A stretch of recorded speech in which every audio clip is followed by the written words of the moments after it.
Hey, thanks for tuning in. Today I am building some countertops and painting some cabinets. So this is a nice before picture of the cabinets, and this is after.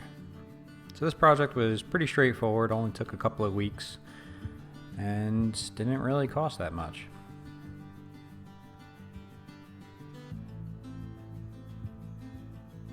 And here is the process. So I began by cleaning down all the cabinets. So this is a top hutch that I'll be using as a liquor cabinet. And I didn't prime any of these pieces that are coated. I just did 2 coats of, I used the Fusion 5X matte black. So here's putting on the first coat. And this actually covered very well. And here are the drawer fronts. I just removed all the drawer fronts and the doors and painted those a few doors every night. I installed and leveled the cabinets in place, so I just taped and painted those in place, and here's the result of that. Now to get to the building. So I had to build a small little half wall next to the refrigerator to support the countertop because I wanted it to be a built-in, and in order to do so I had to cut a groove down the 1x material that I was going to use to face front it. So here I'm just putting my Dado cutters in my radial arm saw, and if you guys like what you see, please don't forget to subscribe. Here I'm just lining everything up. I did make a mistake when I set this up. I put the first groove down the center of the board, which unfortunately didn't look that great when I matched it up to the plywood sheeting that I used, but I did have enough material so I was able to offset it a bit. So if you're going to be doing a piece like that, I would definitely not center it. It leaves too much material on either side. And that stacked dado blade really makes a nice fit for this plywood. Once I was happy with that, I just used my trim router to put a nice little relief on both sides and cut it to height.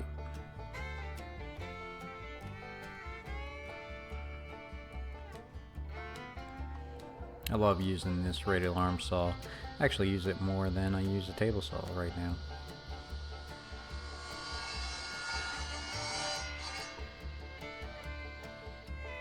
Now with that cut, I have to cut the plywood down to fit. Now as you can see, my wall is not straight, so I do need to scribe that board to the wall so it fits flush. So here I'm just measuring how far out I need that board to sit, and then I'll use my compass to just scribe a little scratch line, and then I'll cut that down to the final dimensions.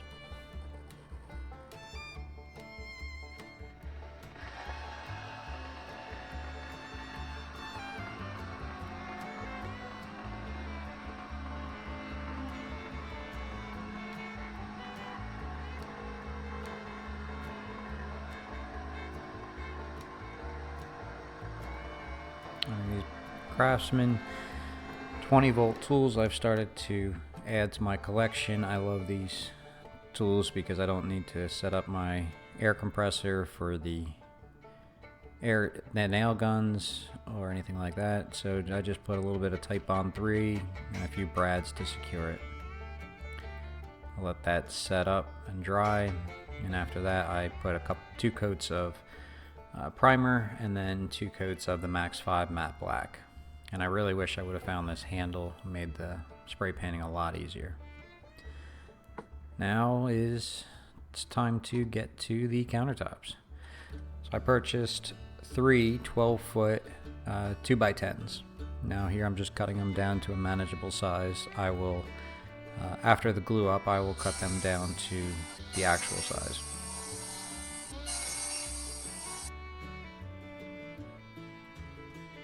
I tried to find the best 2x10s that I could, but I was going to be cutting them down a lot, so this board here had a little bit of splitting on the end, but I was really just looking for 3 boards that had at least about a cupping or checks or anything like that in them. Here I'm just going to joint, using it on my joiner, just going to take off and square one edge. So on one board I need to square both edges, and on the other boards I just need to square one, because that's how I'm going to glue them all together. And then several passes through my planer to level everything out. Now this really wasn't keeping to a set width. I just wanted everything to be flat and plain.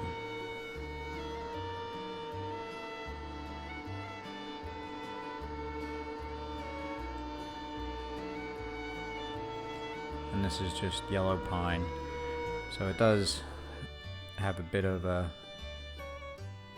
bow to it, but the planer was able to take that down a lot. So I do mark all of my boards when I laid them all out to see which ones fit together the best. And the one backboard I did have to cut down. I guess I could have cut all 3 boards evenly, but this worked out best for me. Once I was happy with how they all fit together, I'm gonna just flip them all over. And I am using pocket screws to hold this together while the glue sets. And if you're anything like me, I have a pocket screws kit, but I could not find it when it was time to actually put everything together, so I had to run and get this new kit. I just got the smallest kit I could find, and pocket screws are really great. It's mainly just this jig and the step bit. I've got plenty of those square head screws as well. And again, this is just going to hold the boards together while the glue sets up. So here I'm going to put a liberal amount of glue on, and you have a bit of a working time with this glue, which is nice.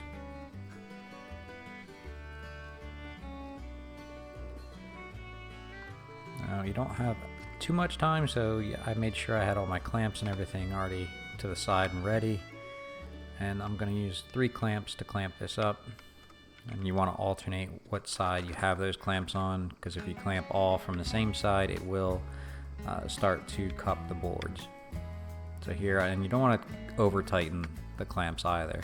You just want them enough where they're going to hold everything where you need it. If you over clamp, you'll squeeze out all your glue. And here are the boards, just roughed in, just trying to get a feel for how it's going to look to make sure it will be what I'm actually looking for. Here I just put a guide, and I'm going to trim this down to final length. I don't have one of those fancy track saws, so I'm just using a straight board and taking my time here with my circular saw. Now this I could not use my battery operated for. I had to use my plug-in Craftsman. The battery operated just doesn't have enough power. With everything glued up and cut to size, I'm just going to sand and sand and sand. I started with 60 grit, then 80, 100, all the way up to 320. Now, I used gel stain in the past and I had good results, but it is a mess to work with. And you have to put it on and then wipe it off, and I just wasn't quick enough. And I didn't care for the way it looked, so here I'm going back and fixing my mistake.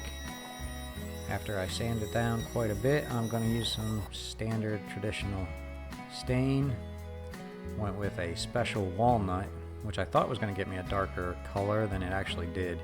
Actually turned out to be a little bit of an amber color, which you can see here, and I didn't care for. So I had ebony, and then I was kind of nervous it would be too dark, but actually it kind of balances it out nicely and looks good with the black countertops. And that grain really does pop too. Because originally I was thinking about doing a like burning the grain to see if that made it pop, but I'm glad I didn't. This makes it look more natural. Well, let me know in the comments what you think. Do you think the gel stain was good, or do you think I ended up nice with the ebony? To finish off the tops, I'm just putting on a standard polyurethane. I went with a warm gloss, and I went with 5 coats. So I just sanded with 320 grit sandpaper in between, not hard, just light enough to scuff up to give the next coat a somewhere to stick to, and that really made it shine.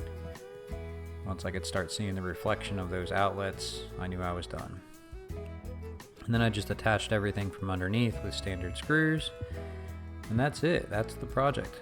So like I said, it's pretty simple, straightforward.